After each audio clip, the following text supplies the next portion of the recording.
Good evening, everyone. I'd like to welcome you to the November 7th Bethlehem Education School Board meeting. And I think we'll just let you know that we are being videotaped. And I think we'll start the meeting. And, oh, that's right. We're also in executive session discussing personnel issues and contractual matters. And we could start with the Pledge of Allegiance.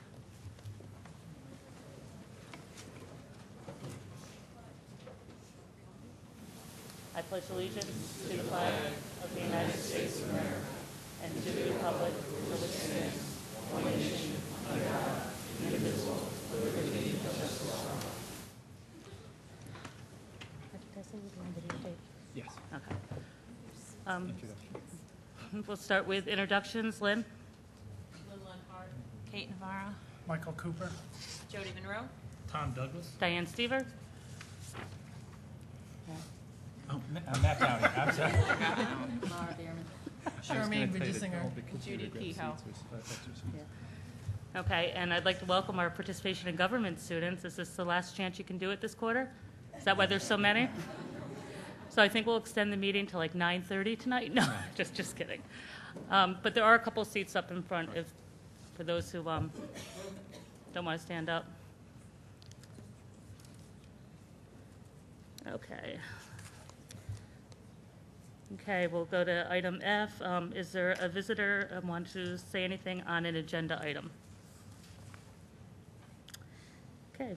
Approval of minutes for the October 17th, 2012 regular board meeting and the minutes of the October 23rd, 2012 special board meeting. Second. Any discussion? All in favor? Aye. Any opposed? That carries. And Student Senate report. Is Jamie here or anybody from Student Senate? Okay, sometimes they come in a little bit later. Just wondering how the dodgeball tournament went. Okay, Superintendent's report. Yes. Members of the Board of Education, ladies and gentlemen of the community, faculty and staff who are here tonight, as well as all the many students that are fulfilling their participation in government requirements.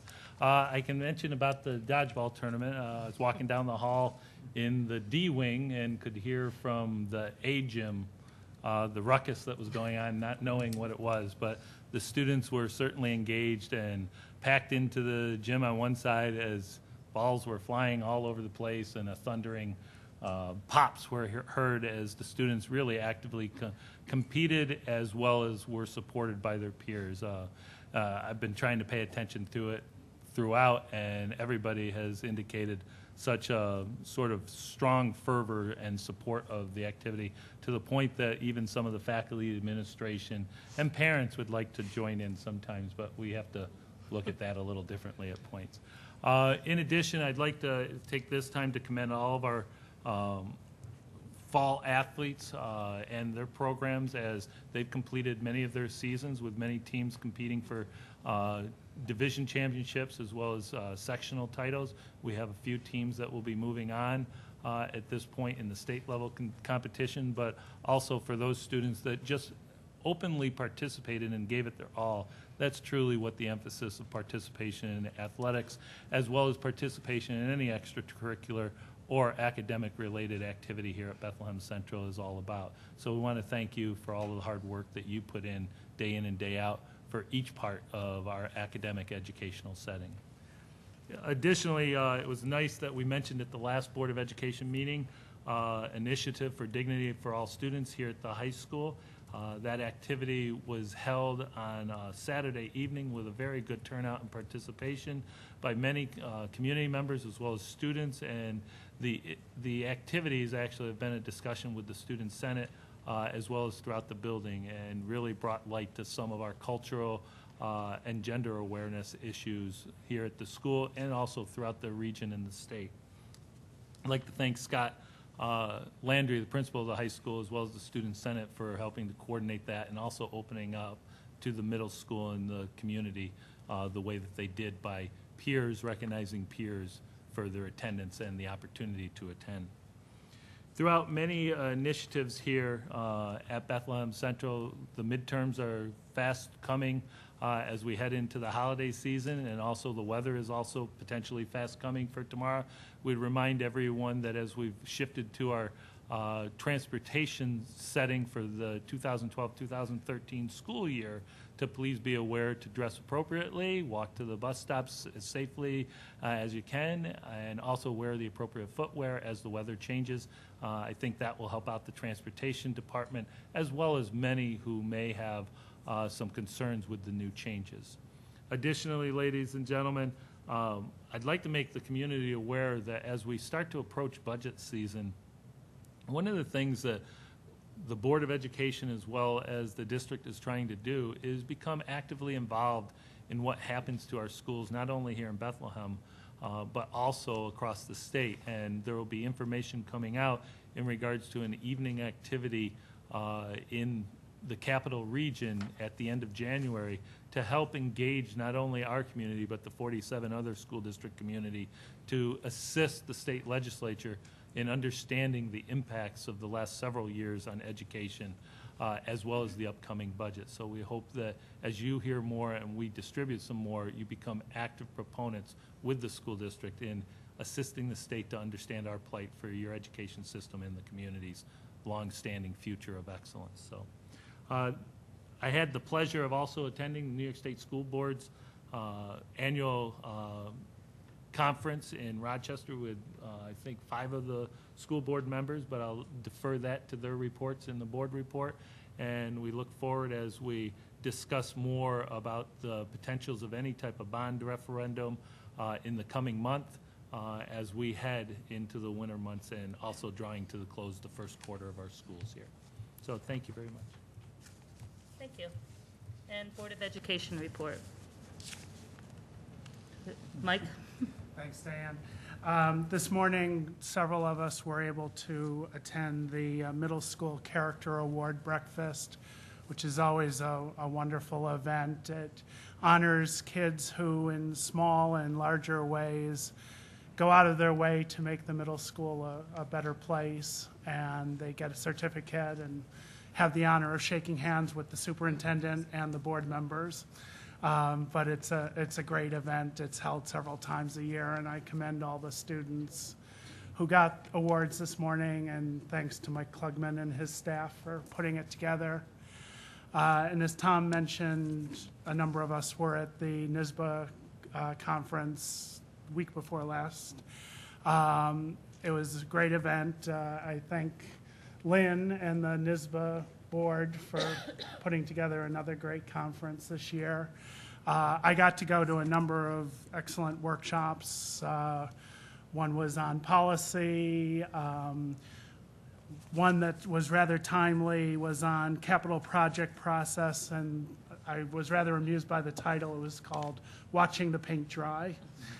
And I also went to a very useful workshop on better ways to run public input sessions when you have meetings where you want to get public input on an issue. And I discussed with Tom some of the ideas that were presented there. And the last day, for the second year, I served as the delegate from our district to the annual business meeting. And the first order of business was to elect the new board for the School Board Association, and Lynn was voted, I believe, unanimously as first vice president of NYSBA, so I want to commend you for that.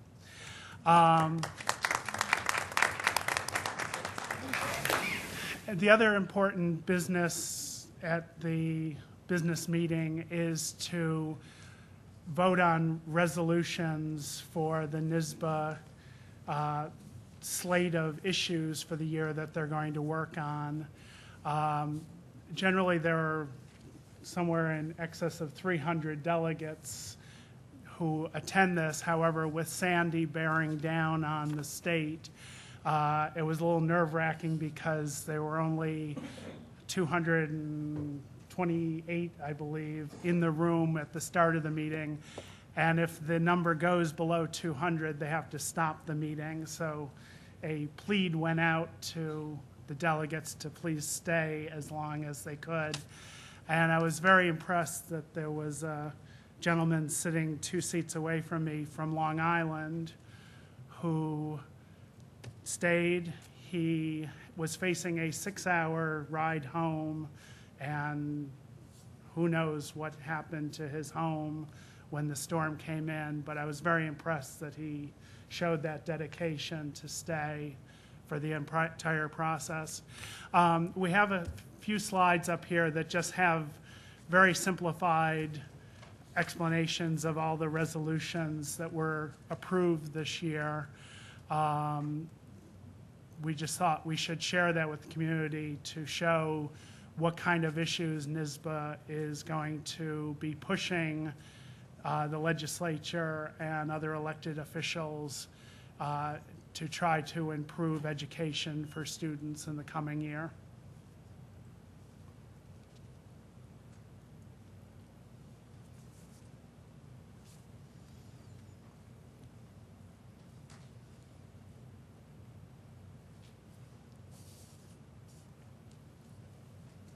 These are on the website, right? They're on the NYSBA website. I don't know if they'll be up on our website or not.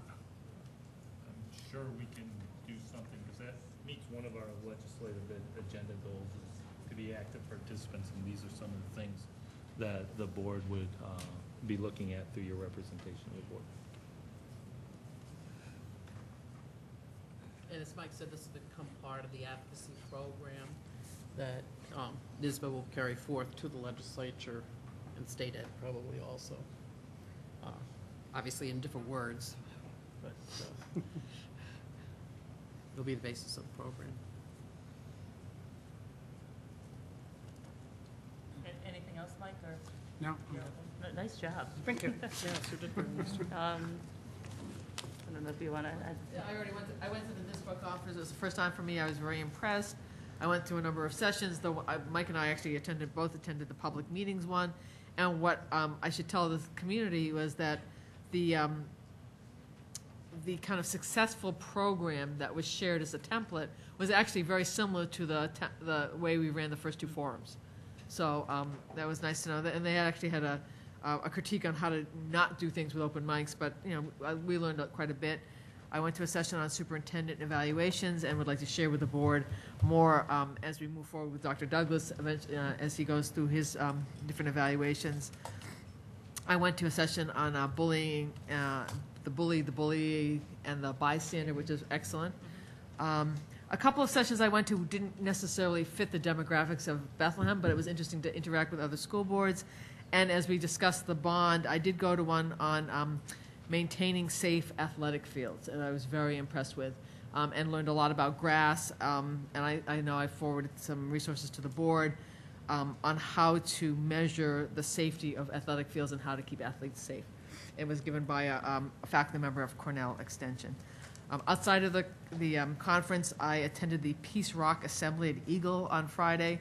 I believe there have been several other assemblies at Slinglands and Glenmont, same type of thing, where the students painted rocks. I guess something that could be used to hurt people was painted in an artistic sort of way, and I think it was 480 kids and teachers formed a huge peace sign outside of Eagle, sang songs, talked about the solution circles, did some meditation, and just talked about creating a more peaceful world. So that was, and Mrs. Buckley, I believe, was an art teacher, and she worked with someone else, another art teacher, to create the rocks. And I just want to affirm Eagle and Slinglands and Glenmont to do such very creative programs that show kids there are alternatives to hurting each other.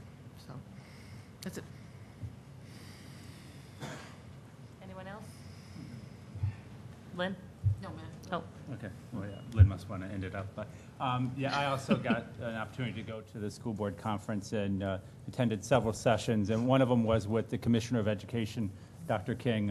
Did a very good job explaining the realities of the education today, and, put it in perspective that we're really in a time of change, and I think a time when people will look back and say, this is the opportunity for education to change going forward. And we need to think of things in different ways and how we're going to achieve what needs to be achieved.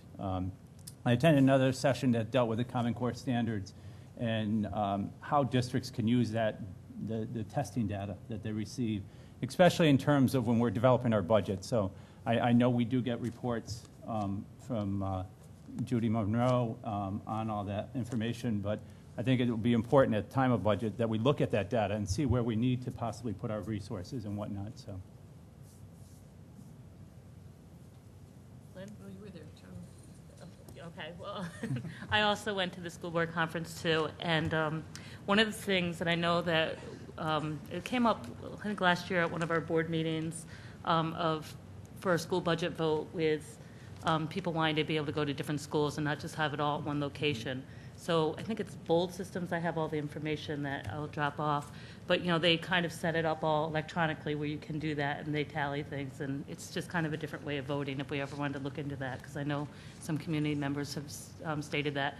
I also went to several of the ones that the other board members have went to too, but the one on the bullying was very good, and then there was another one I went for the Dignity for All Students Act that was also really good, and actually had students were the ones that were giving the session and how they would do like little skits, and they would actually go to the elementary schools and do skits on bullying. So I thought that was kind of neat.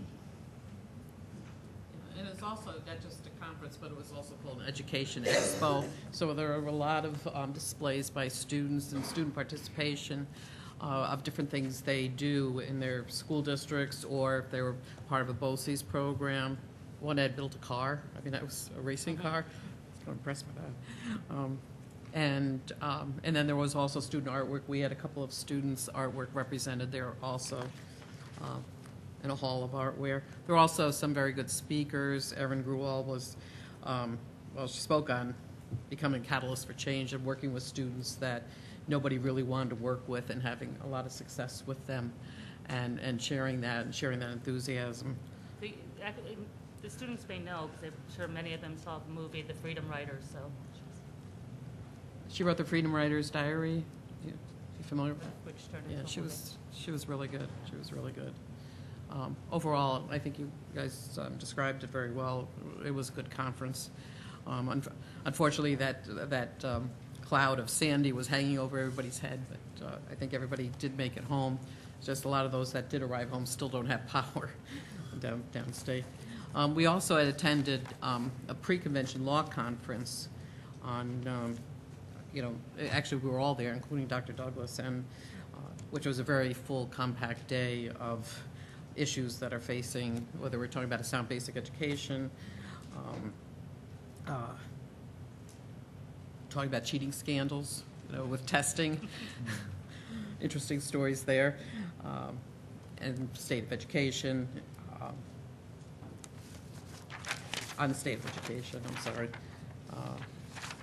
and recent developments there, cloud computing, APPR. I think everyone was texting Sal during that one. Oh, yeah. But anyhow, it just, that kind of added to the breadth of the conference. I just want to add one more thing that, from the character breakfast this morning. Oh, there also was the Education Innovation Awards luncheon, and we did have, we did participate in it, but we weren't one of the three winners that each of the three school districts won $5,000. I think I mentioned it in an earlier meeting, but still, it's I'm hoping that we have an entry in next year again. Hopefully we could win that. And again, it's a partnership with the College of Nanoscale Science and Engineering over here at the University of Albany. I just want, from the breakfast this morning, I just think, especially with so many seniors here, for your participation in government, character is so important, how you present yourselves wherever you go, and you'll be leaving here and you'll have a new start wherever, whatever you're going to be doing next year. And I just thought these words, I just wanted to share these words from the breakfast this morning because I think they're, they're very meaningful. It says, watch your thoughts, they become words. Watch your words, they become actions. Watch your actions, they become habits. Watch your habits, they become your character. Watch your character, it becomes your destiny.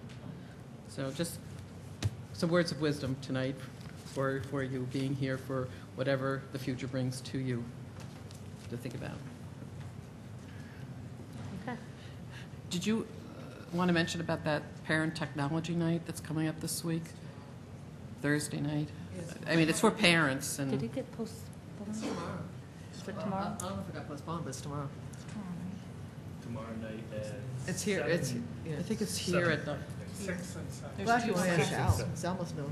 for elementary, it's K-12, I think. Yeah, 6 to 7 K for to 5 and elementary, 6. 7 to 8 for, I think it was 6 to 12. 6 to 12. Can I just mention, I noticed that I saw some students kind of craning their necks, I think trying to get to the name tag. All our names are on the website. So if you can't see, no, it happens every week, I've noticed it, but if you can't see it or you can't get it, just look it up on the website. Anyone else? Committee reports? No? And facilities? We'll be having a policy committee meeting next week. Okay. I do have a question about a committee. The facilities committee, we met once. Do we have a sense of when we're meeting again, or what the need, is there a link between the facilities committee and the bond, or are they two totally separate things? Well, in a way, because the board is openly discussing it, it's sort of morphing into the board having those decisions at this point.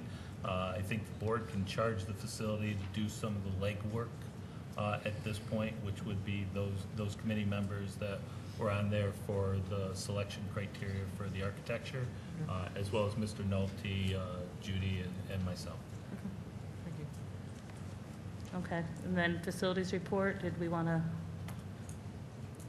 touch on that? I would suggest if you have any conversation regarding the facilities, be after you go through, just before you close out the meeting, just because we have some presentations. Okay, so put that on hold. And the next is special education presentation with Kathy.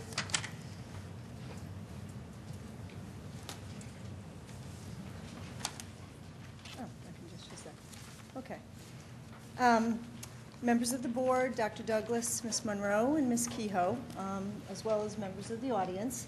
And I'm sure that most of these students are here because they are really looking forward to an absolutely interesting conversation about special education. So I wanted to just really quickly also thank my staff, all of the CSE chairs, and some of our tech people are here. So welcome, and you guys can dive in and help me out if I need it.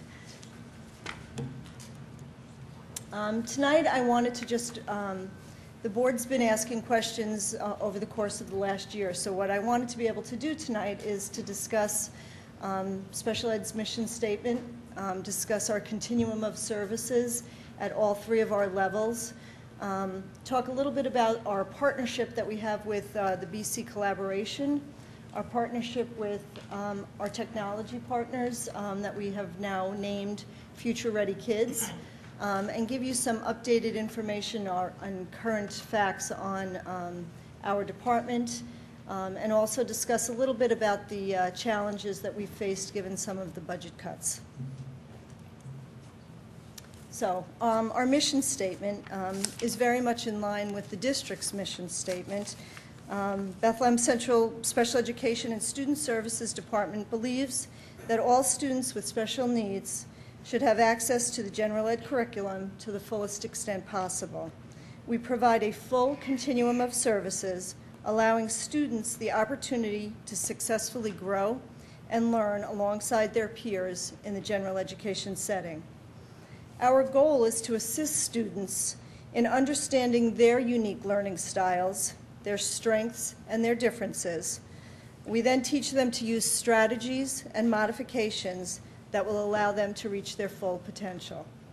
A strong home-school connection or partnership fosters this success.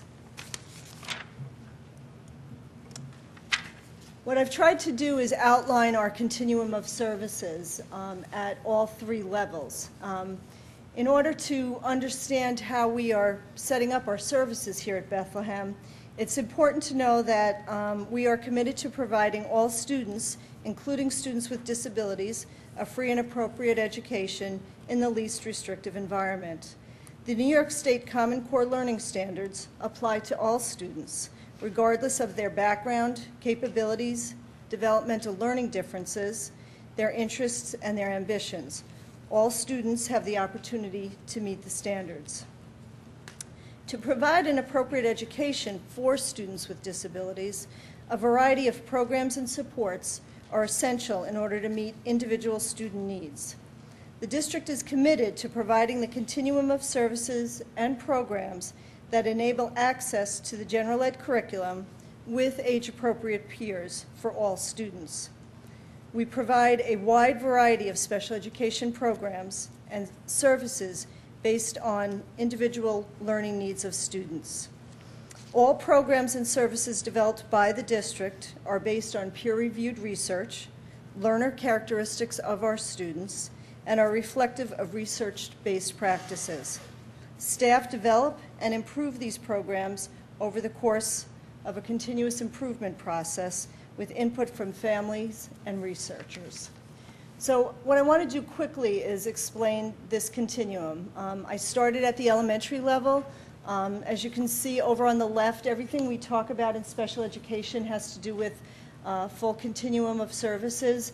So students are eligible and could receive any of the related services that are listed on that left-hand column. This includes speech-language therapy, occupational therapy, physical therapy, counseling, teacher of the visually impaired or hearing impaired. Again, at the elementary level, we have consultant teacher services. We have integrated co-teach programs. We have resource room programs, which I'll talk about in a little bit more detail in a minute. We have a social development program, skills programs, and intensive skills. And I'm going to go through this a little bit more in a minute.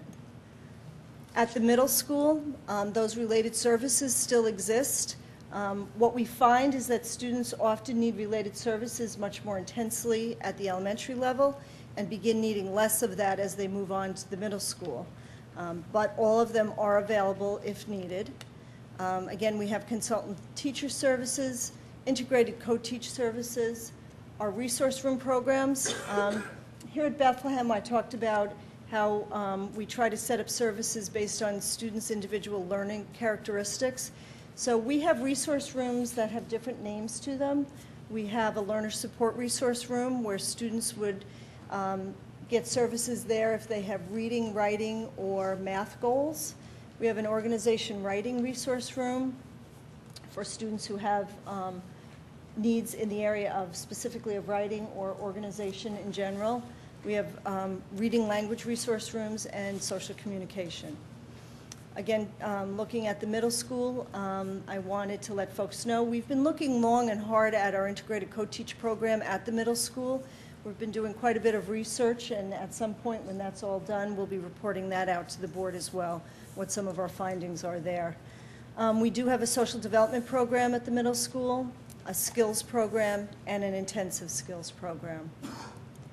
So now as we move to our high school program, again, related services are available. Students usually are requiring these less at this level, and because of scheduling, which becomes a whole nother world at the secondary level, a lot of the related services are pushed into another, maybe a resource room program, or physical therapy might be pushed into PE, for example. We have a consultant teacher model at all levels, but primarily at 10, 11, and 12. We have a 9th grade co-teach program for the students transitioning up from the middle school. The resource room programs I mentioned, a social development program, and actually our skills program is actually called the LEAD program, and I'll talk about that in a minute. I mentioned earlier that we are doing a partnership with, it's called BC Collaboration for Special Education. Hang on a second. In order to improve our partnership with families, this collaboration was formed in May of 2011. The mission that the group has put together is to promote and support an innovative environment where children with special needs have equal access to the educational opportunities. It was trying to create a network for parents of children with special needs and create a forum to share information and discuss matters of interest and concern regarding their students. It's to promote and increase communication and programs within the educational system, and a greater community encouraging understanding, acceptance, and inclusion of students with special needs. They collaborate with the school community to continually improve special education opportunities and to promote optimal outcomes for their students. This group, as I mentioned, was formed in May of 2011. It began meeting monthly. I attend all of those meetings, and there's a number of our staff who come and do in-service trainings. The group now meets every other month at the Bethlehem Public Library. You can find information on the website, and I did bring some brochures tonight if the board or any of our community wanted to learn more about that. Another partnership that our department is very proud to have is with the technology department. You may recall for board members that we at one point referred to ourselves as the 21st Century Education and Assistive Technology Pilot. We've now renamed that Future Ready Kids. And the goal of this initiative is to partner instruction and assistive technology for students with disabilities to meet the rigorous standards of the Common Core and to help level the playing field.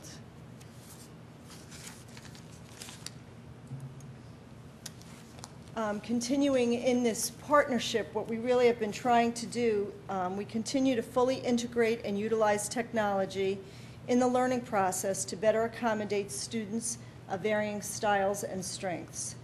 This required a shift in the teaching paradigm to a universally designed curriculum and access to tools that allow each student to develop the skills needed for their future.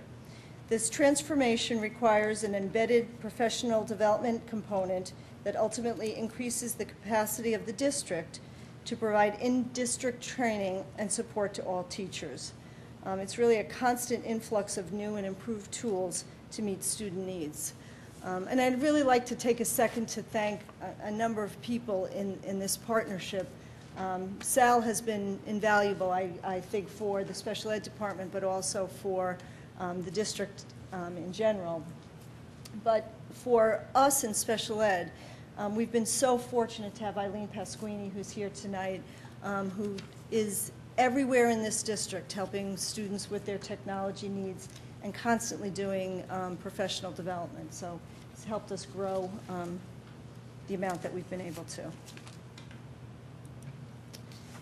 So some of the questions you guys had for us was, what are we looking like? And so I tried to put a few charts together to show you what we're looking like. The blue lines are the amount of students with an IEP. IEP stands for Individual Education Plan. The orange little bars next to them are students who have 504s. An IEP is a plan. It provides a student who has been identified with special needs, has gone through the Committee on Special Education, has been found to have a disability, and has been found to need programs and services. So their IEP might allow them to have a resource room program or a co-teach program with services. A student with a 504, it's an accommodation plan, and they might just have just that, accommodations. You're not going to really see those students with any kind of a service on their IEP. As you can tell from this chart, and as we would expect in our office to see, IEPs have a greater number at the elementary level.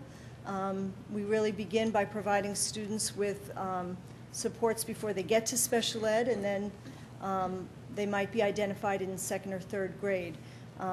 As students meet their goals over the course of time, you will sometimes see them shift away from an IEP to a 504, and that's why you'll see as you go from elementary to secondary, you'll see a decrease in IEPs and an increase in 504s. This was a different breakdown and a different way of looking at that similar information. These are IEPs, 504s by building, and that speaks to our total numbers. At this point, we basically have about 656 students with IEPs, and total students receiving support of some sort is about 779.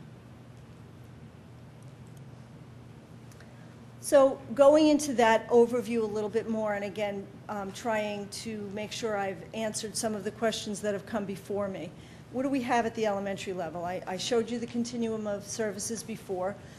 In each of our buildings, our 5 elementary buildings, we have all related services available to students. Currently this year, we have 9 co-teach sections at elementary in 4 of our buildings. We do not have any co-teach programming at Ellesmere because there wasn't a need for it. We really look at how to do this based on student needs in each of the buildings. Another thing that the community had asked for and the board has asked us to look at carefully over the last few years is the location of our skills classes at the elementary level. And I'm really happy to say that we worked long and hard on that last year. And so starting this September, our skills classes, the K-1 skills class is located at Hammergrail Elementary, and the 2-3 is also located at Hammergrail. So if we have students who enter that program and need to continue in that program, they could be in that same building for 4 years. In the past, based on where we had availability, kids were moving around a bit. The 4-5 program is located at Glenmont Elementary.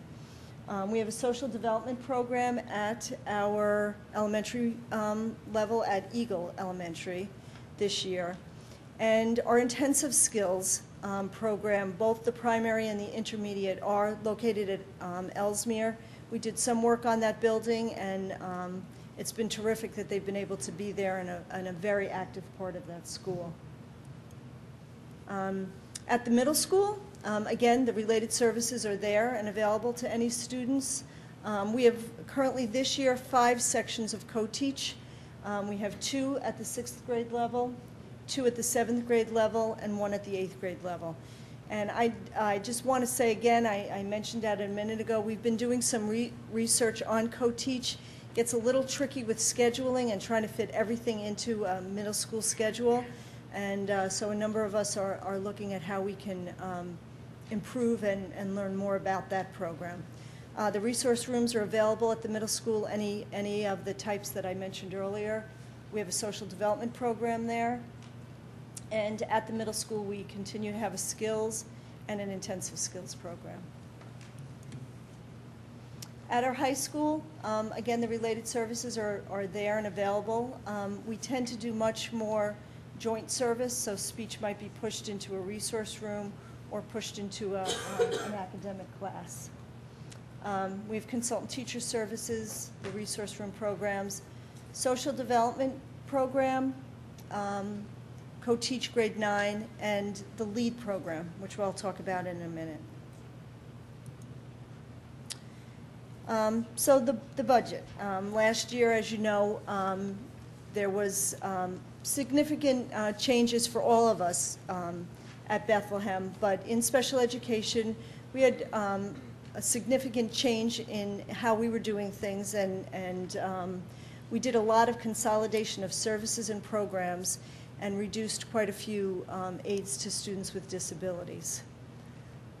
So people have asked, how did we do some of that? The LEAD program, which is at the high school, is a good example of one of the things we did. LEAD stands for Linking Education and Development, under the guidance of Dina Sanders, who's the high school CSE chair, and work of a lot of people. We consolidated 2 programs. We had FSI, or a functional skills class, and a life skills class. So we consolidated those 2 programs by grouping students with similar needs together. And it also really helped improve our services to our postgraduate students. Dina and I, with our transition coordinator, are also looking at continuing ways to help that postgraduate group. And I'll be reporting out probably later on in the year about that as well. As you know, another big thing that we did in our department was the reduction of 25 aids to students with disabilities.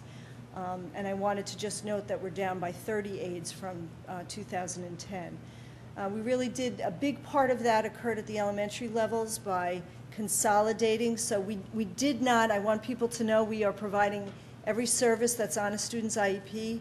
There were no students that are missing any of that, but we had maybe 2 students in a classroom with a paraprofessional at the 4th grade level and 2 in another 4th grade in the same building. We've combined those, and so now there might be 4 students in one room with 1 paraprofessional. That's how we were really able to do those reductions. And while there have been some challenges, I have to say that the elementary principals, our staff, have been phenomenal about this, and I think that we've been able to do everything that's been needed for students, which is the most important part and the reason we're here. Another quick thing I wanted to touch base on is I know that you heard Jody Monroe talk a few weeks back about the response to intervention, and something that we are all trying very hard to look at how we can get to students before they ever get to special education. So it used to be if a student was having trouble in 1st or 2nd grade with reading, whoops, we better send them over to special ed. With response to intervention, we're really very systematically looking at this. We've participated in using the Ames Web, and we're doing ongoing assessment and monitoring of students. And Jody's been phenomenal with all of that assistance. So finally, really looking at what have been the impacts of some of these cuts. I will say that when you do ongoing work on how, papers all over the place, how can we make this work? Scheduling, for anybody who has done mass scheduling for large buildings, it can be a nightmare. Lots of ways of trying to do it, but when we said that we could do these reductions, one of the reductions was of a speech pathologist. It was through attrition. We had somebody retiring. We decided not to hire somebody. And on paper, with the amount of students who needed speech-language therapy, it was possible for us with our staff. When it came down to it, given the scheduling and how students need to get those services at the middle school and the high school level, it was much more challenging, and we had a little bit of a shortage. So I had to do a little bit of contractual work to be able to fill that. And that's something we're going to look at very carefully as we roll into the budget season this year. There's an increase in class sizes for all of us. Special ed, it's not like, we have 12 1-1 classes, they stayed at that size, but we used to try for like some of the co-teach classes to have the numbers smaller. We haven't been able to do that. So we've felt a bit of an effect that way. Another area, Jody had mentioned at the time that she talked about all of the pre-assessments and all the slows that we had to do, that crazy September time where everybody was being tested for everything. In special education, if students have testing accommodations on their IEP or their 504 plan, you need to provide that for them. So all of a sudden we were testing in every area constantly throughout the day. So that was a challenge, and it's something that we're going to have to clearly look at, and possibly even in the second half of the year look at whether we need to get some subs in to help us with some of that, because you have to follow that by the letter of the law. Some of the other things that were a little more challenging than we expected was, as we did our cuts in special education, we ended up having to do some transfers. So we had people who had been working in one building with one set of students or a grade level for a very long time, and based on what their credentials were, they maybe had to be transferred. That proved to be stressful at a year where everything was changing. So that was another change that was a little bit more challenging than we expected. But we've done it, and everybody's being serviced. So, questions?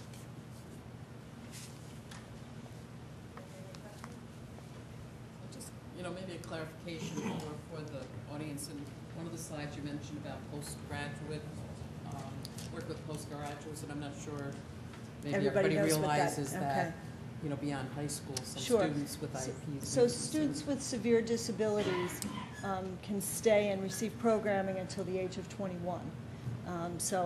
We try to do a lot of vocational and community-based work for some of those older students.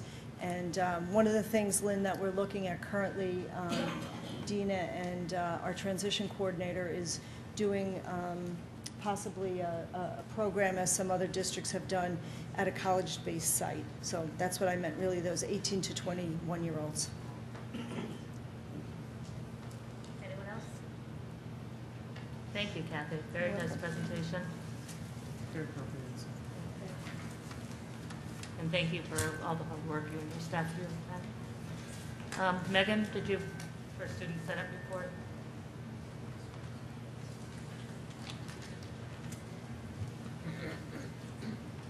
Everyone. How to fix this. Hi, everyone. We're working on a lot this month in Student Senate. We actually just finished our dodgeball tournament last week, which was a great turnout, and it was a lot of fun. I think the bleachers were filled every day of the week after school. So everyone was really out there, and we sold pizza after school, and we made a big profit, which is always nice. But the most important part was everyone had a lot of fun, so that was good. And actually, this week we're holding a Mr. Bethlehem competition this Friday at 7 in the auditorium. So that should be a lot of fun. Everyone's been spreading the word about that, so I think we'll have a good turnout for that as well. And I have a meeting with all the contestants tomorrow, so we'll see what their acts are going to be, and I think it'll be a lot of fun. Another thing that we're working on is we're doing a food drive with Student Council. So we're going to be placing boxes in each homeroom to collect canned food items for the holidays. And we're also trying to work out another supply drive with clothing, school supplies, and food for the hurricane relief victims. So we're working on that as well. And we're also trying to organize a turkey trot for the high school, because I know they have one at the middle school and elementary level, but we've never had one in the high school. So Jamie and I are going to talk with Mr. Landry this week about trying to map out a small turkey trot and having the kids either pay $1 or donate a can to run. So we're really doing a lot this month, and we're plugging along the year with a lot of success. So everything's going well. Yes? If members of the community want to participate in the canned food drive, is there some place they can drop them? Yes, yeah, we're in the midst of working on that. Actually, November 19th, the boxes go out, so we're thinking of either probably placing some in the lobby for the community, and also I'll have to talk to Jamie, but I think that we should definitely put some around community areas so we can collect for that as well, and as well as the hurricane victims. Yeah, How many contestants do you have for Mr. we have Bethlehem? six seniors. Are there any here tonight? I think. Joey? I didn't know that. Kind of embarrass them a little bit. Questions? Okay. Woo, yeah, Joey. Okay. That's it. Thank Anyone you. else? Thank you.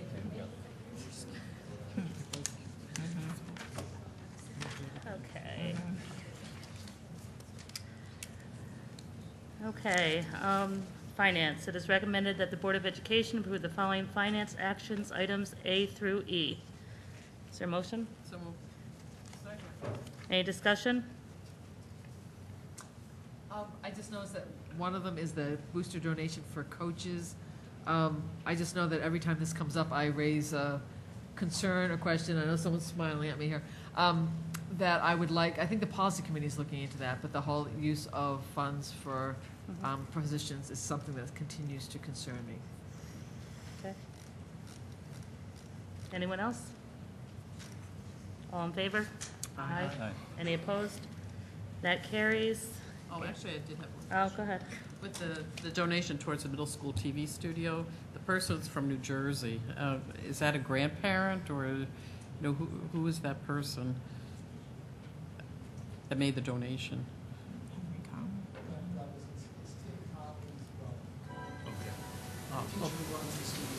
Oh, okay. Oh, that was very nice, very generous. Okay. Thank you for reading. Yep, thank you. It is recommended that the Board of Education approve the following instructional staff actions items A through J, and then I think it's item G, that we had already appointed her. Yeah, G1 with Caitlin Lehman, she was already appointed in the spring, or a few months back. So, is there a motion? So moved. That's a first and second. Any discussion?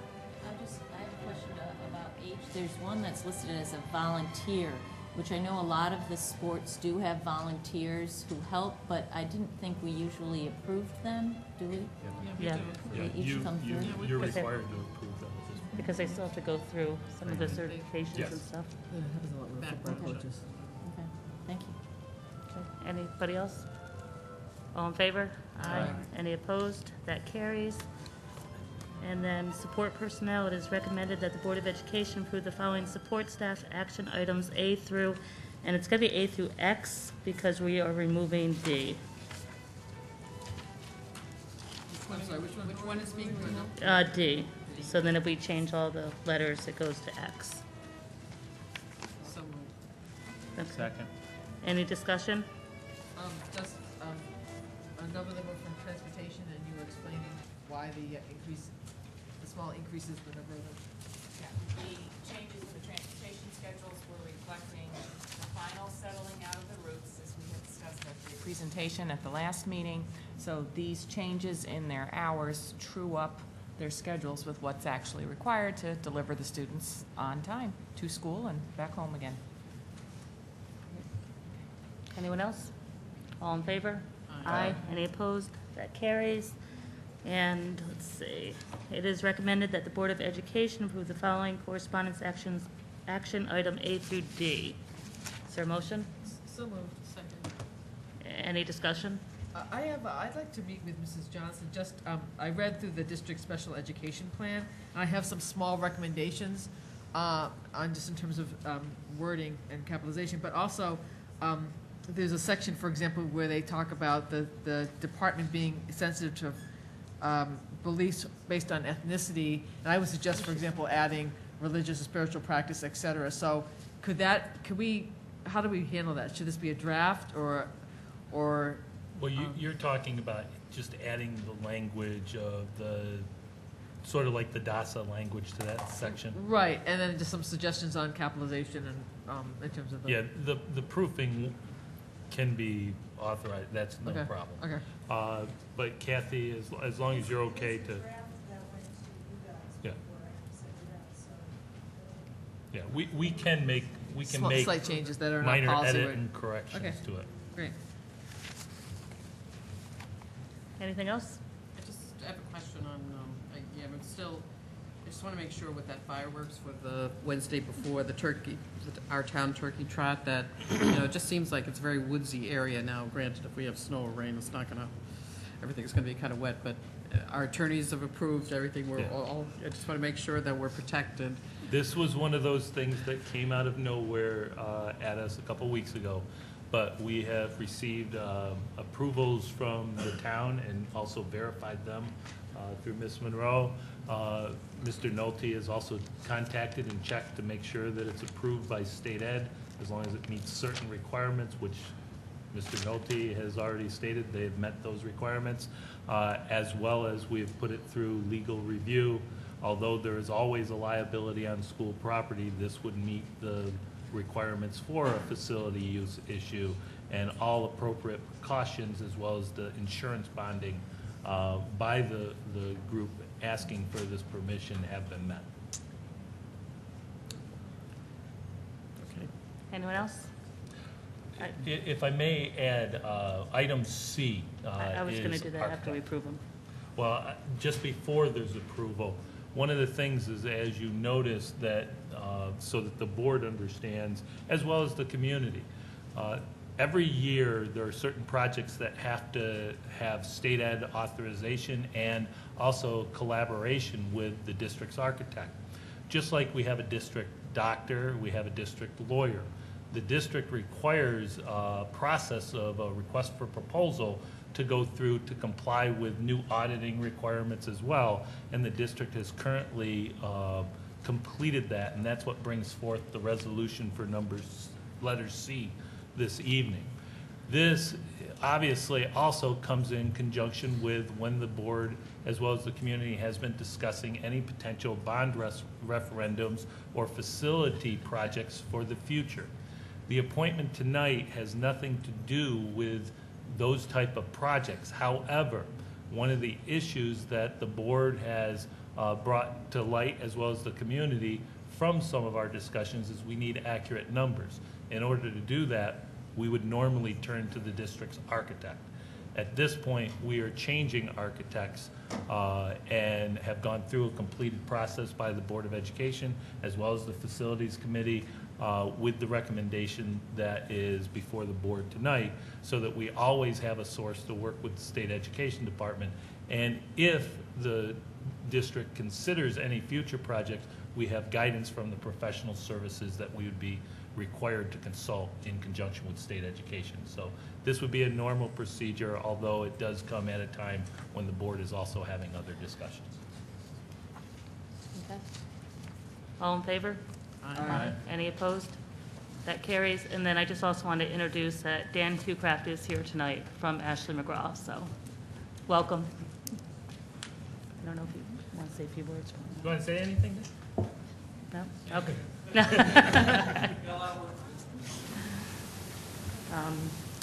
Okay. Recognition of visitors on a non-agenda item.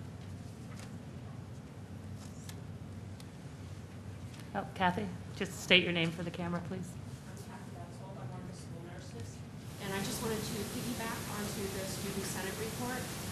Food collections are being done at all district buildings, and last year we had trouble meeting the requests from families in need in our district.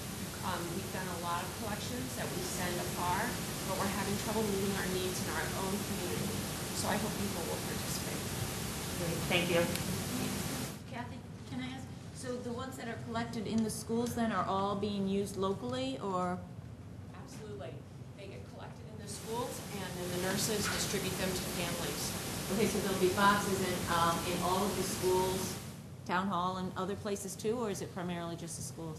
Only the school. The town hall does a collection for the town food pantry, but we collect at the holiday time for use by our own families. So this is you helping your own neighbor. Okay. And we do it at all elementary buildings, middle school homerooms, and high school homerooms. And it's all dry goods, then, canned and dry goods? Right. The Bethlehem Festival Fund helps us by purchasing turkeys.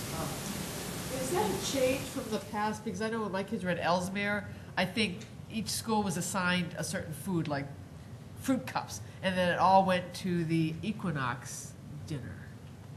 They may have done something for Thanksgiving, but this holiday food drive, the Christmas food drive, has been going on for many, many years, always organized by the nurses and social workers. Okay, thank you.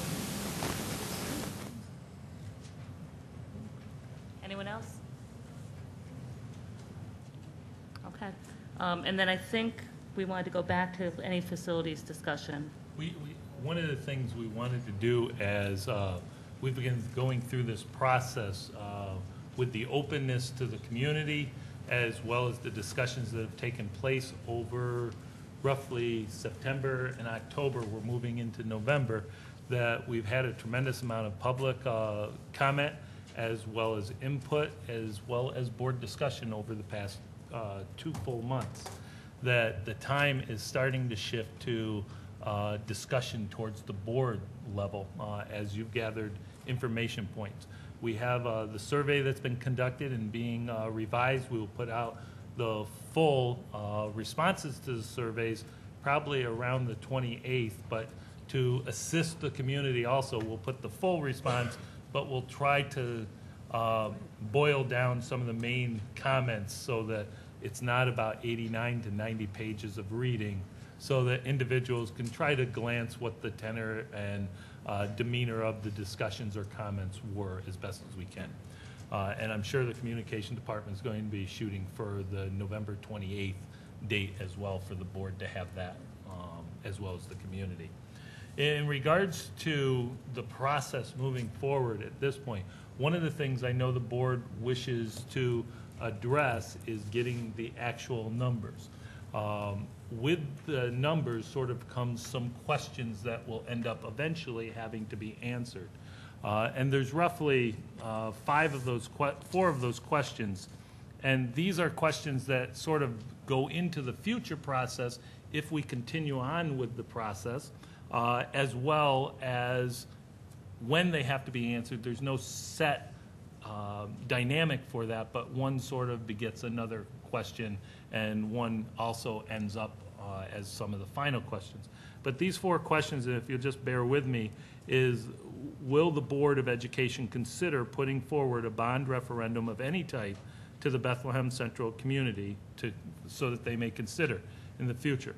The second question would be that the board would have to discuss and then ultimately answer, and I think that happens once you get more solid, firm numbers instead of 2-year-old, is if you considered moving forward with a potential bond referendum, what will the Board of Education include in that referendum? And that's a multitudes of discussions. So obviously, that on the night that you start to get the information, those discussions will start to take a little bit more of the time of the board, that the board may also want to utilize some of the facility committee to boil down some of those information points or gathering points for the board to consider. And then the third question is, if you continued on that process, you had the figures, you started to develop what would be in a potential referendum. If you meet that point, sooner or later, you're going to have to answer the question, when will the Board of Education put forward a bond referendum for consideration by the community? And then probably the last question is one that has come out from the community reference points throughout, is really how will the Board of Education put forward any potential bond referendum of this nature or of this discussion for a vote, such as separate, several propositions, a single proposition, and so forth.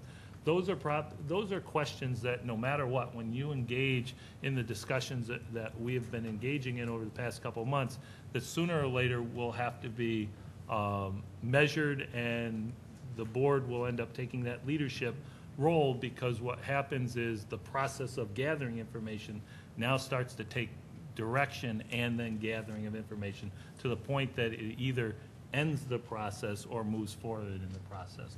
So I just wanted to make sure that the board's aware of that. We're getting very close to that point, and I wanted to make sure that if there's anything we need to get, I have Dan Hucrath here tonight. I know their company is slated to be in the district starting pretty much almost every day for the next couple of weeks, because they're going to try to put together everything that we've identified right now to get better numbers for the board to consider, so that we can also get those updated numbers out to the community. If there's anything else you would like in the meantime, this is what I'd like to know, as well as we will try to get the numbers on a rolling basis, so as we get some confirmed information, we can get that to the board as quickly as possible as the document sort of develops. Any questions from the board? Okay, when do you hope to have those numbers? Right now, we're shooting for a full presentation by Ashley McGraw on November 28th. That will, I think roughly it will probably be about an hour-and-a-half presentation, just because there's quite complex issues and options they would have to go from each of the 6 diagrams, plus questions and answers from the board. Should we consider having that in a different location? I Do can you check think there on will that be stuff. more people that would want to Yeah. be seeing that presentation? I don't know. I think we should do the same thing that we've been doing for our community forums, no differently than we've done with some of them in the past, do the SNNs, the broadcasts. I know, where's Marcy? Yeah, there she is. The Spotlight has been very gracious in trying to advertise, just like the Times Union. No, I mean, where you physically are going to have the meeting. But that's what I mean, is to set that. If we think we should go to the auditorium, we'll set that, and then we'll utilize to get the information out so that Yes. people understand that it's still going forward. And that would be pretty much a board's work session at that point, with not a lot of public, I'd say probably not a lot of public engagement, because the board is really going to have to engage itself at that point. So hopefully we've facilitated the first part, which is the community engagement. Now we're sort of stepping back and starting to facilitate the board's engagement of where the direction should go at this point. And Ashley will be here. And I've also asked Ashley to bring each of the components as well, because there will be multitudes of questions that will have to be developed. Okay, and it's still, I'd ask for the history of the work on Yep. fields over the last several bond issues. What I would like to do is ask Mr. Nolte, because we had talked briefly today, as well as emailed a little bit back and forth. There's not a lot of history, but Greg, if you could just address that from your knowledge base. Recently, we've had bond. We created the 2 new fields near O&M. We put in 3 irrigation systems. That was about it for the current work. Prior to that, I think it was in the early 90s that there was some yard drains that were put in the other fields. That's about it. Other than annual maintenance that we do and upkeep, we haven't done drainage improvements or anything like that. I think there are parts in one couple of bond issues It was the designated track. fields. When was the track put down? Well, Well, you talking fields, you're talking like other athletic improvements? Because we've also, I mean, we've improved some of the dugouts. We did do the track in 2002, the tennis courts in 2002. But was your question strictly about the fields or athletic? mainly the fields. I mean, we researched back, we looked at old drawings to identify if there was any projects. I have some senior staff and talked to them for their recollection. We just, there's nothing in the file that would suggest anything. Just seems like we have done work on the fields and just, you know, with drainage and with, you know, just wanted to have, you know, some of that history, you know, to help in the discussion. I know Greg will work as diligently as possible trying to find that. He's gone back through the 14 years. The problem is some of the records prior to that are sketchy at best that he's been able to look through. But I know he'll continue on with that as well. Would you like it to be just the fields, the football field, or all of our fields, or the track, or any athletics, I guess, would probably be better direction for Greg at this time. Mainly the fields, as far as I'm concerned. In terms of fields, I'd like just information.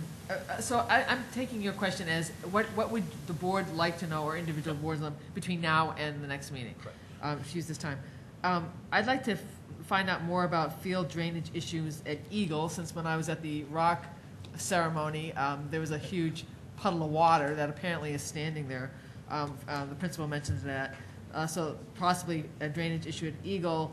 I know the Ellesmere fields have drainage issues, and I'm aware of drainage issues at Glenmont. So if we're going to talk about field drain issues, I'd like to see if those fields have been assessed and if there's any issue with them. I also would like Mr. Nolte, I don't know if he has done this or not, to tour the playgrounds of Ellesmere and Glenmont. Because I know that I think $100,000 was added on a draft copy of the bond. I'd like to know if that's an accurate number. Because I know we were interviewing architects, we started talking about playgrounds before I know what $100,000 is up there per school. I want to know if that is an accurate number for what is needed on those playgrounds, and maybe you can work with the PTAs, because I know that Ellesmere has a portion of that, whatever amount is going to be needed. So I want to know how much it would cost to fix those 2 playgrounds based on your assessment, and I don't know if the architect will work with you on it. I also asked a couple of questions several months ago. I'm not sure, and I apologize to Bill back there. Some of them may have been answered. I haven't checked the website in the last week. I'd like to know the total cost of running the athletic program. I know it's related, but I've been asking this, so in terms of coaches, equipment, et cetera. Okay, the reason why my ears perked up there was not because of the total cost, it's defining what the total cost means. Mm-hmm. If the total cost is the cost that we pay, we can probably define that. If the total cost is what we pay as well as what the boosters contribute to operate the program, as well as what transportation and everything all encompass, that becomes a much more fluid number, so to speak. I think what I was interested in is one comment that resonated for me from the first forum was someone said, it's about time someone did something for athletics. I'm not sure if a major bond is doing something for athletics. That's still to be determined for me. But I do remember that comment, and I'm just curious to know if we have a program, how much it would cost to run that program for transportation, coaches, uniforms, the basic necessities.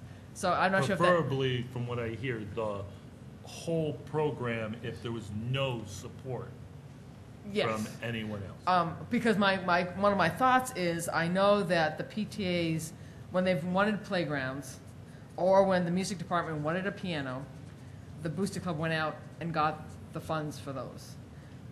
So my thought is, if the district actually has an athletic program and we support that, is there a possibility the booster clubs would then use the money that they're currently using to help us run the programs to support a public portion of a major renovation? That's why I'm asking that question.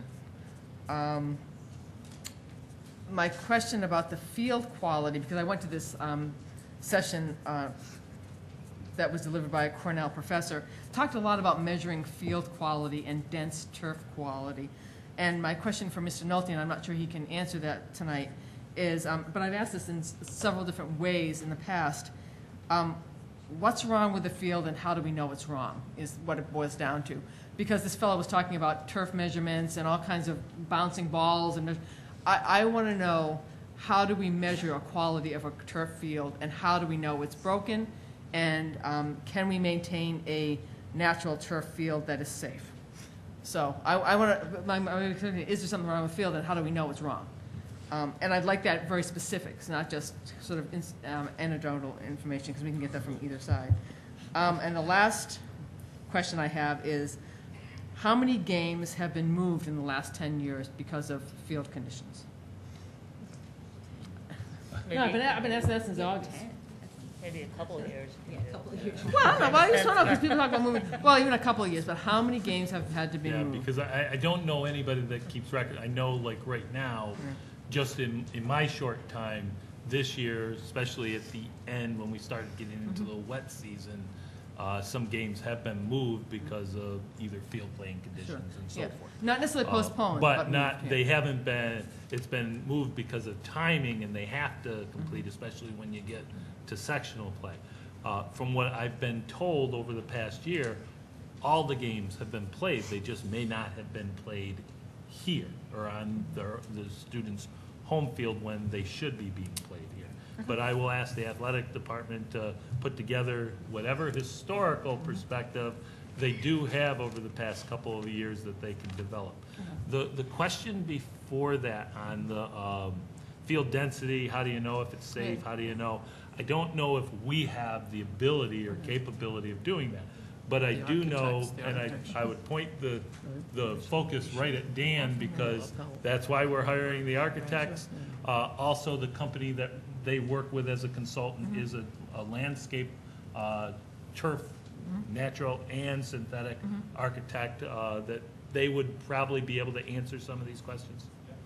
So I think that will set up very well for the 28th. Okay, great, thank you. Yeah, I could just, I'm very interested in that question as well. Everyone keeps saying our field's in such bad shape, it's horrible, it's horrible. Well, who's saying it's horrible? And what, how do we know that it's horrible? I guess, I would love to have somebody. Who's saying it? I know. I know. But, what would it take to make it good? And how do you define that, or what is the quality that makes a good field, good? Yeah, and I think that's a good follow-up question to the landscape architects as well, because that's what as we found out, they have a whole book with some of these questions. I'm sure they've been asked this several times, but if Greg can work with, I think it's Tim, Tim or Pete, to try to get them here also to conduct as much of an evaluation over the next 3 weeks as possible too. And that's what I mentioned before about data. Right. We know how people feel about it. And actually, and I shared this experience. 5 board members went out in the summer on the field with Mr. Nolte and the superintendent. And, we walked around, and I was walking with Mr. Nolte. I said, looks good to me. and I said to the board, well, that's not necessarily, maybe that's not true. But then when people come up and say, well, it's junk, well, maybe that's not true either. So what I'm asking for is data, measurements that are proven to be able to measure the quality of a field, not just it's good, it's bad, data. And if you know, the Cornell Extension has several measurements and ways of assessing field quality. I'm sure the architect has others, but I want data, as I think was what we're asking for. Let me finish up with the board members, and I know I'm going to have a few of our students talk. So, To add, I wouldn't want just 2 schools looked at for the playgrounds. I think we need to look at all the schools if we're looking at elementary playgrounds. So I'd request that all of them be looked at and not 2 specific ones. And one of the things we've tried to do is, that's why you see on some of our lists that there's some things, there's items on there that have 0. That's because we're getting some information now that sort of people have perked up and said, oh, did you think about that? Some of these items would not normally show up on what's known as a building conditions survey. But those are some issues. It's like the reasons we put the playgrounds on is because they came up during our community forum. We put the 100,000 because that was the number they were trying to raise. I know in just my brief conversation with Dan, he goes, well, that could be good. He goes, it may not be enough and it may be too much. So I think if we ever considered a referendum, we should try to explore any incidental funding at every one of our schools while we do it, so that we're trying to take care of as much as we can under this situation and then start planning for our moves in the future. Okay. Any other board members? The other question I'd like is, we talked about the 10% additional aid that's now available. How long has that been available, and is there, how is that adjusted, I guess, ever? It's really through the governor's formula and the legislative formula, isn't it? Yeah, and I want to say 1998, I'd have to go back and double check that, but I just have a question, that whether Kate's question got answered. I think you had asked a question a while back about what was supposed to be done on the last bond but didn't get done. Did you ask something like that before? You were going to get that, right? I thought we started putting some of that together,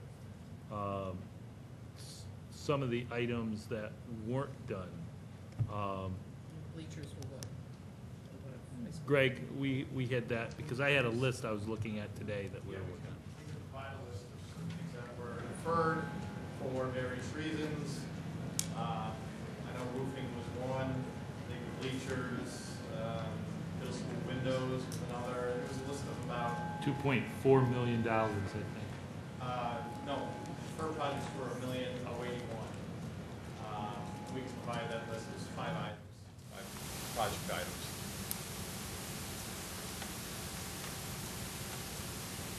Any other board members? I just have a request. I had raised this, this is for board members. I'm going to watch the report outs on the first 2 forums before the next meeting. Because I kind of remember, but I want to make sure it's fresh in my mind. And I'm not going to watch the whole forum because we were in small groups for a chunk of it. But I think they were only about 40 minutes, so I would recommend or encourage all of us to watch the report outs so that information is fresh in our minds. Okay. Just if you could just state your name for the, thank you. I'm Frank Erickson. I play football.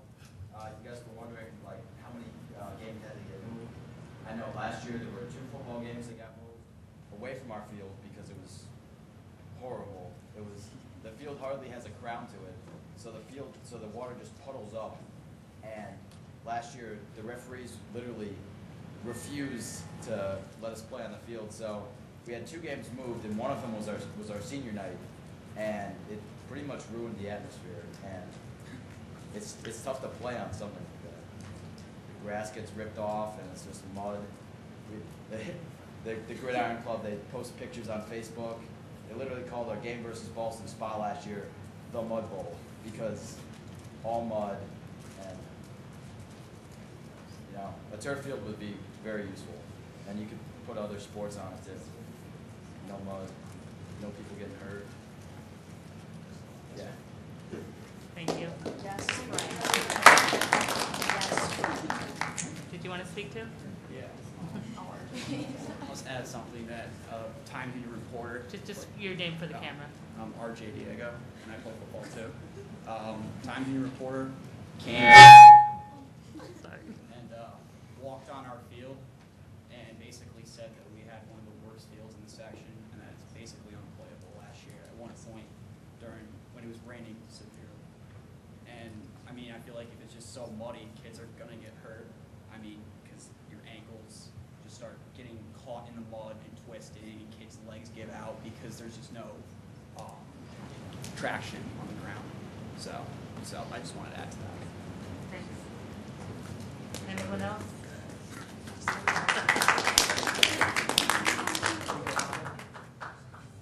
Jim? My name is Jim Giacone. As I stated last December, I gave a personal testimony that the field out there wasn't a good field. I got transferred there from 8th grade. We played freshman at the middle school, and we moved to the high school in 1975, and it was a tough field. Back then we were told it was going to take 5 years for a field to regenerate itself to become good. Well, that never happened. They did reseed it a couple times to try to get it to adhere and grow.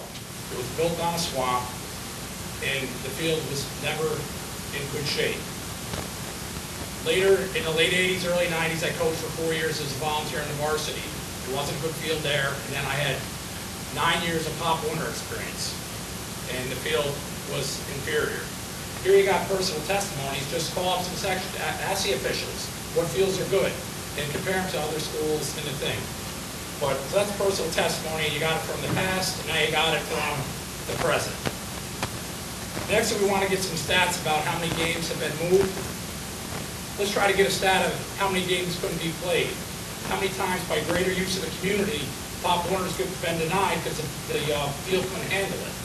You know, so if you want to get the stats, call the past presidents of Pop Warner and ask them how many times they would have loved to play there to get their kids a feel or a good feeling about being there, and they were denied. Those are things that'll never come in. A little excerpt about how many games actually got moved. It'd be very distorting. It'd be hard to measure how many times it got denied. If you want to compare numbers, what's spent on athletics, let's see what's spent on athletics versus what's on the overall budget over a long period of time and see what the percentage is. And did it hold its line or did it decrease? You know, as it was said in a couple of forums, education goes beyond the classroom. And we want to change this field, not from a football field, but a multi-purpose field to be enjoyed by all our students, all our kids, and also the community at large. Thank you.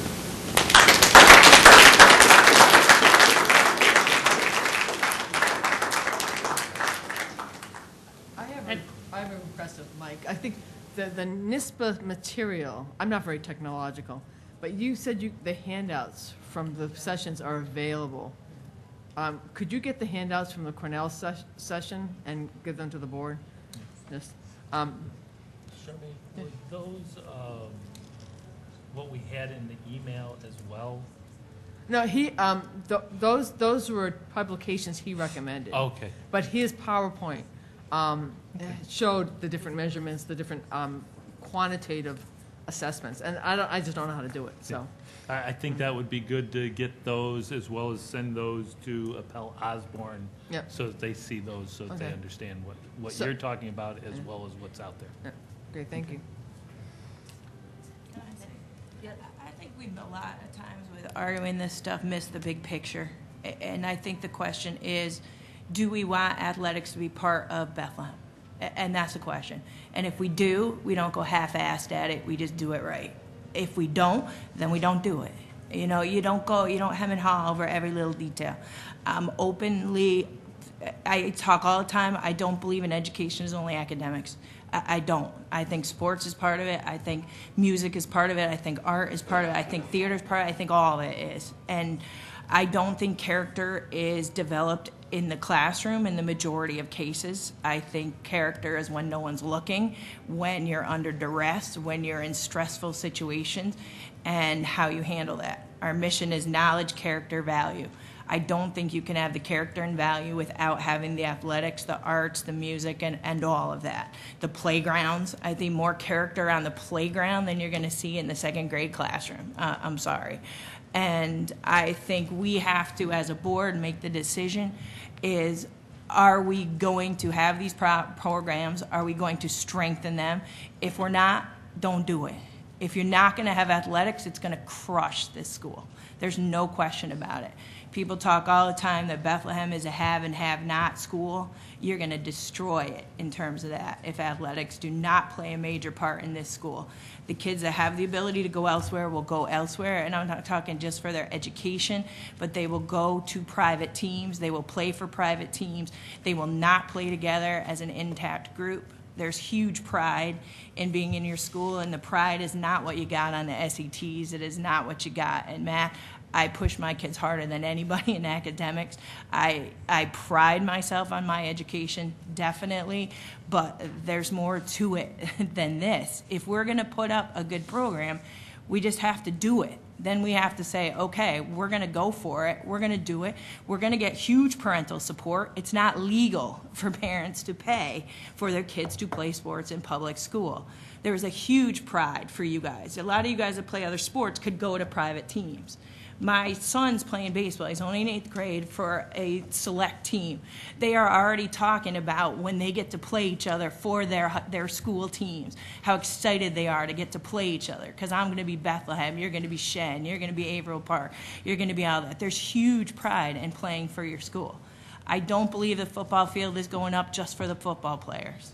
I think it's going up for the track is the biggest competitive sport in this school. Most kids play it. You're going to put up a new track. I went to the homecoming game, which I've gone to multiple years. I did not go to Bethlehem. I go to it, and there's kids that are getting a whole hell of a lot out of that have nothing to do with the football team.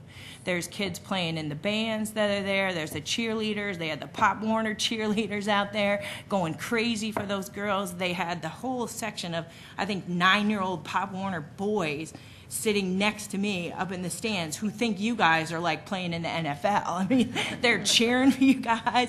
They're going nuts for that. I mean, that's why I think you build the field. I do. I don't think it's just for how many kids play football, how many kid games did we miss, how many this or that. You either commit to doing a program or you don't do it. I mean, this is Bethlehem. You do it one way or the other.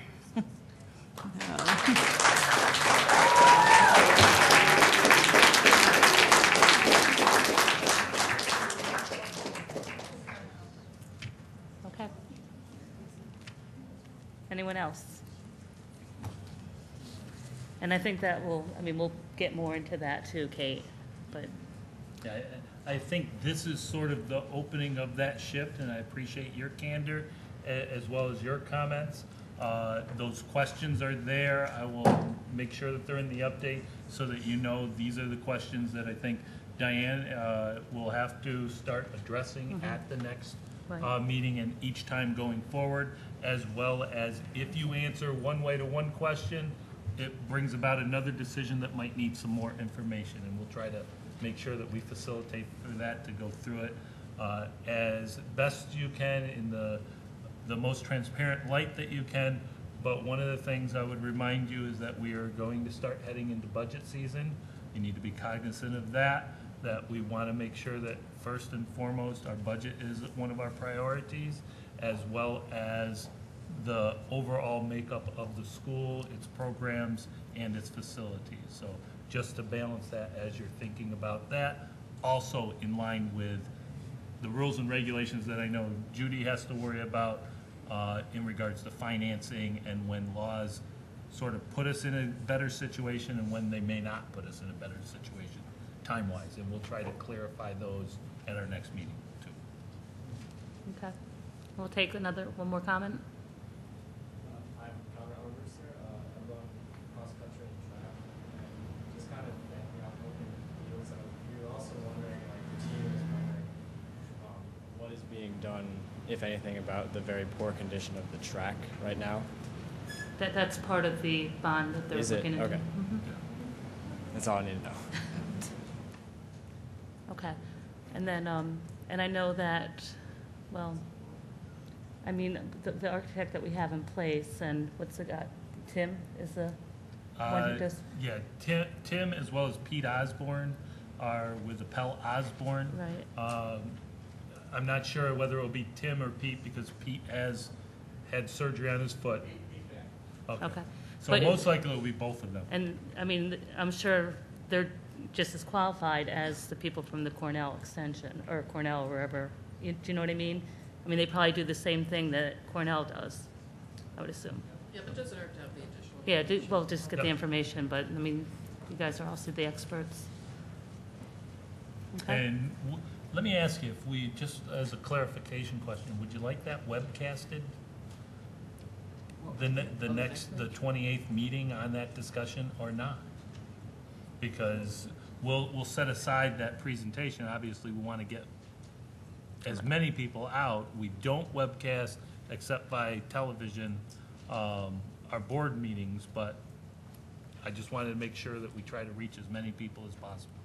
I think there's sufficient. How many people, Jody, were part of that last time? Well, we've Yeah. had 2, and we've had, I think, less than 20 each time. Yeah. Yeah, so Okay. probably But not it, worth it. also, it's not a public hearing, it's supposed to be a No. work Right. session of ours, so we're not Right. really looking for the input at this It's time. more for another avenue for it to be out in the immediacy where Oh, I see. our presentation goes out on Sunday night at 8. But then it's Either up way, on the it's fine. website as well, Correct. correct? Right. So they can see it on Okay. the website, yeah. Just exploring all options. Yeah. That's fine. Anything else? Okay. Future meetings, November 28th. Did I forget something? Nope. No, good, okay. December 5th and December 19th, all held here. Is there a motion to adjourn? So move. All in favor? Any opposed? Carries? Thank you. Come up, Students? sign out for participation in government. Yeah, there's